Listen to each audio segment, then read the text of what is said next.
ಆಗಿರುವುದರಿಂದ ಯಾದವಾಡ್ ಸರ್ ಅವರ ಸರಳ ಸಜ್ಜನ ಹಾಗೂ ನಿಗರ್ವಿ ಸ್ವಭಾವದ ಪರಿಚಯ ನನಗೆ ತುಂಬ ಆಗಿದೆ.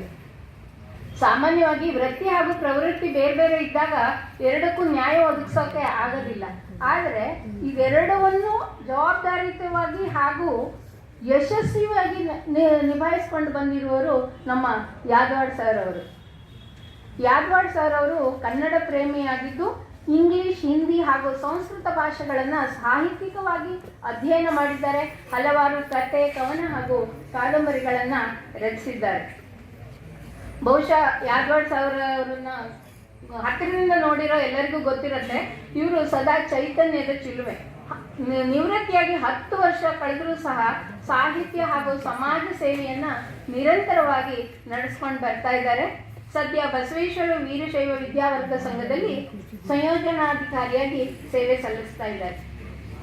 ಇನ್ನು ಇವರ ಕೃತಿ ಶಿಕ್ಷಣ ರಥ ನೀತಿ ಪಥ, ಇದ್ರ ಬಗ್ಗೆ ಹೇಳಬೇಕು ಅಂದರೆ ಇದರಲ್ಲಿ ಒಂದು ಮಗುವಿನ ಸರ್ವತೋಮುಖ ಅಭಿವೃದ್ಧಿಯಲ್ಲಿ ಪೋಷಕರ ಪಾತ್ರ ಏನು, ಜವಾಬ್ದಾರಿ ಏನು, ಹೇಗೆ ನಿರ್ವಹಿಸಬೇಕು ಹಾಗೂ ಅದರ ಮಹತ್ವ ಏನು ಎನ್ನುವುದನ್ನು ಲೇಖಕರು ತುಂಬ ಸರಳವಾಗಿ, ಸುಂದರವಾಗಿ, ಚಿಕ್ಕ ಚಿಕ್ಕ ಕಥೆಗಳ ಮೂಲಕ ಇಲ್ಲಿ ವಿವರಿಸಿದ್ದಾರೆ.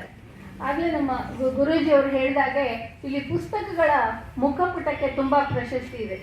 ಸಾಮಾನ್ಯವಾಗಿ ಹೇಳ್ತಾರೆ ಮುಖಪುಟ ನೋಡಿ ಪುಸ್ತಕವನ್ನು ಜಡ್ಜ್ ಮಾಡಬಾರ್ದು ಅಂತ. ಆದರೆ ನೀವೆಲ್ಲ ಈಗ ನೋಡ್ತಾ ಇರ್ಬೋದು, ಇಲ್ಲಿ ಶಿಕ್ಷಣ ರಥ ನೀತಿ ಪಥದ ಮುಖಪುಟ ನೋಡಿದ್ರೆ ಸಾಕು, ಅದರ ತಿರುಳು ಏನು ಅಂತ ಗೊತ್ತಾಗ್ಬಿಡುತ್ತೆ, ಅಷ್ಟು ಸುಂದರವಾಗಿದೆ. ಅಪ್ಪ ಅಮ್ಮ ಮಕ್ಕಳ ಕೈ ಹಿಡಿದು ನೀತಿ ಪಥದಲ್ಲಿ ಶಿಕ್ಷಣ ರಥವನ್ನ ಏರಿಸೋದಕ್ಕೆ ಕರ್ಕೊಂಡು ಹೋಗ್ತಾ ಇದ್ದಾರೆ. ಇಲ್ಲಿ ಶಿಕ್ಷಣ ರಥ ಅಂದ್ರೆ ಕೇವಲ ಶೈಕ್ಷಣಿಕ ಶಿಕ್ಷಣದ ಬಗ್ಗೆ 98-100% ತೆಗೆಯೋದ್ರ ಬಗ್ಗೆ ಮಾತ್ರ ಲೇಖಕರು ಹೇಳಿಲ್ಲ.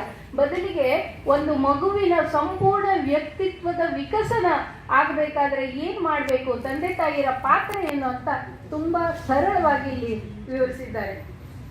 ನಮ್ಮಲ್ಲಿ ವಿದ್ಯಾರ್ಥಿಗಳಿಗೆ ಹಾಗೂ ಪ್ರಾಧ್ಯಾಪಕರಿಗೆ ಹಾಗೂ ಯಾವುದೇ ಒಂದು ವೃತ್ತಿಯ ಜವಾಬ್ದಾರಿ ನಡೆಸೋದು ಹೇಗೆ ಅನ್ನೋದ್ರ ಬಗ್ಗೆ ಸಾವಿರಾರು ಪುಸ್ತಕಗಳು ಲಭ್ಯ ಇದೆ. ಆದರೆ ಒಂದು ಮಗುವನ್ನು ಸಮಾಜಕ್ಕೆ ಒಳ್ಳೆಯ ನಾಗರಿಕನನ್ನಾಗಿ ಮಾಡಿಕೊಡಲು ಪಾಲಕರಿಗೆ ಯಾವುದೇ ಪಠ್ಯ ಪುಸ್ತಕ ಇಲ್ಲ. ಆ ಕೊರತೆಯನ್ನ ನೀಗಿಸುವ ಪ್ರಯತ್ನದ ಫಲ ಈ ಪುಸ್ತಕ ಅಂತ ಹೇಳಿದ್ರೆ ತಪ್ಪಾಗಲಾರ್ದು ಅಂತ ನನಗೆ ಅನಿಸ್ತಾ ಇದೆ.